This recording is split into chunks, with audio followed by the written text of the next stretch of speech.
नमस्कार प्यारे साथियों, एमपी पुलिस की शुरुआती 2 दिन की परीक्षा होने के बाद ये निष्कर्ष निकालना थोड़ा सा मुश्किल हो गया है कि परीक्षा सरल आ रही है कि कठिन आ रही है। सबके अपने अपने तर्क हैं, लोग चीज़ों को अपने हिसाब से देख रहे हैं। आज की वीडियो में जो अपन डिस्कस करने वाले हैं वो ये कि अगर आप परीक्षा देकर आ गए हैं तो आपके मन में कहीं ना कहीं ये डाउट हो रहा होगा कि मेरे इतने नंबर आए हैं, क्या मैं फिजिकल की तैयारी करूं या ना करूं। जैसे कि अभी सुबह ही कुछ कमेंट आए हैं, जैसे प्रियंका जी का कहना है कि 70 नंबर हैं, फिजिकल की तैयारी करूं या ना करूं। तो बहन जी, 70 नंबर आपका एक शानदार स्कोर है और आपको बिना किसी समस्या के, बिना किसी मन में द्वंद्व उत्पन्न किए फिजिकल की तैयारी करनी चाहिए। अगर आप सीरियस हैं तो आज से ही निश्चित रूप से और पूरे समर्पण के साथ तैयारी शुरू कर दीजिए, भविष्य में आपको इसका लाभ मिलेगा। 70 नंबर एक बहुत ही शानदार स्कोर है। दूसरा कमेंट है महेश यादव जी का, जी कहते हैं 66 नंबर है। महेश भाई, ओबीसी मेल के लिए 66 नंबर थोड़े से कम मुझे अपने हिसाब से लग रहे हैं। मैं सीधा सीधा आपको बताता हूं कि मेरे हिसाब से थोड़ा सा कम स्कोर है, ये है जैसा लोगों ने बताया उनके स्कोर आ रहे हैं। लेकिन कोई माइका लाल ये नहीं कह सकता कि आपका सिलेक्शन नहीं होगा, आप अभी द्वंद्व में चल रहे हैं। कैसे 66 नंबर पर फिजिकल के लिए बुलाया भी जा सकता है, इस बात की भी पूरी संभावना है। साथ ही साथ आपका स्कोर नॉर्मलाइजेशन में बढ़ भी सकता है। कोई ये नहीं कह सकता कि आपका नंबर स्कोर नहीं बढ़ेगा, क्योंकि शिफ्ट सरल थी कि कठिन थी वो आपको पता नहीं है, हमें पता नहीं है। कैसे तय होता है कि शिफ्ट सरल थी कठिन थी, उसका बोर्ड का एक अलग प्रोसीजर होता है। बोर्ड देखता है कि इस शिफ्ट में लोगों के औसतन कितने नंबर आए हैं, जो शुरुआती 1% अभ्यर्थी हैं उनके कितने नंबर आए हैं, है?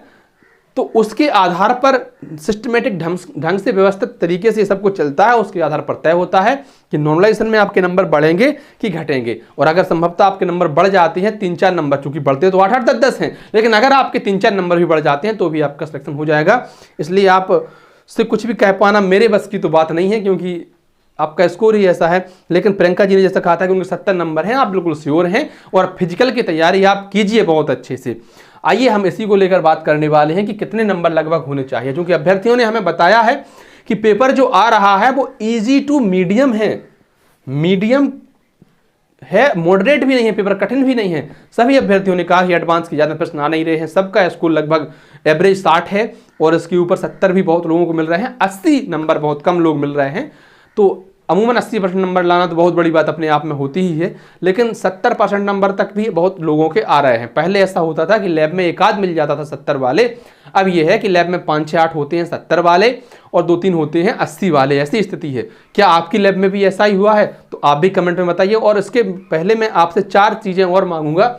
अगर आप परीक्षा देकर आ चुके हैं तो सबसे पहले आपका किस शिफ्ट में पेपर था, किस डेट को पेपर था, आपकी कैटेगरी क्या है, आप ओबीसी है, SC, ST, male, UR, EWS जो भी है, और आपके मार्क्स कितने आए हैं। ये 4 चीज़ें आप हमें बताएंगे तो निश्चित रूप से ही हम बहुत अच्छे ढंग से विश्लेषण कर पाएंगे। आप ऐसा नहीं है कि आपने कमेंट किया हमने देख लिया छोड़ दिया, जी नहीं, आप कमेंट करते हैं तो हम प्रॉपर उनको लिखते हैं कि लोगों के नंबर कैसे आ रहे हैं और उसके आधार पर ही तय करते हैं कि कट ऑफ क्या रहनी चाहिए। जो कट ऑफ बनाते हैं ऐसा नहीं होता है कि मुंह उठाया और वीडियो बना दिया, क्योंकि बहुत सीमित दायरा है इसका, बहुत कम लोग देखते हैं। अगर हम आपको गलत चीज़ें दिखाएंगे आप निश्चित ही दोबारा हमें कभी देखने ही नहीं आएंगे। इसलिए हमारी कोशिश होती है कि पूरी चीज़ आपको तर्क और व्याख्या के आधार पर ही बताएं। इसके अलावा हम भी यह मानकर चलते हैं कि आप जो हमें स्कोर बताते हैं वो पूरी तरह से सही होता है, और गलत आप क्यों बताएंगे, इससे आपका क्या फ़ायदा है। बहुत लोग कहते हैं कि लोगों ने झूठ बता दिया। नहीं भाई, लोग क्यों बताएंगे झूठ, क्या उसका फ़ायदा है। भले ही किसी से कह दें कि मेरे जैसे किसी के 60 नंबर आए, दूसरों से कह दें देखिए मेरे 70 नंबर आए हैं, कहने को कह सकता है, लेकिन उसके मन में तो उसे पता है ना, वो यूट्यूब पर देखने ही नहीं आएगा क्या कट ऑफ रहेगी, क्योंकि उसे पता है उसका सिलेक्शन नहीं होना है।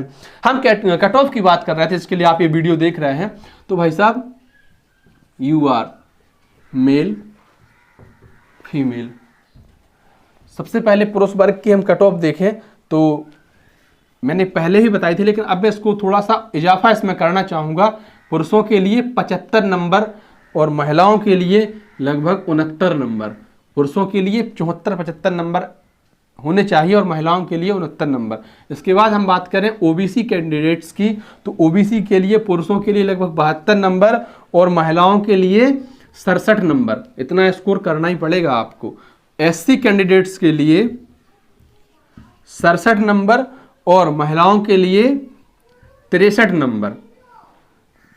एसटी वालों के लिए लगभग 63 नंबर और महिलाओं के लिए 60 नंबर, जबकि ईडब्ल्यूएस कैंडिडेट्स के लिए, ईडब्ल्यूएस वाले जो हमारे भाई बहन हैं उनके लिए 73 नंबर पुरुषों के लिए और 68 नंबर महिलाओं के लिए। भाई इतना स्कोर आपको करना पड़ेगा, तब आप फिजिकल के लिए अपने आप को फाइनल सिलेक्शन के लिए सेफ मान सकते हैं। ऐसा नहीं है कि अगर इसके आसपास आज से थोड़े से नंबर कम आ गए तो आपका होगा ही नहीं, तो पूरी संभावना है, हो भी सकता है और नॉर्मलाइजेशन में आपके नंबर बढ़ भी सकते हैं।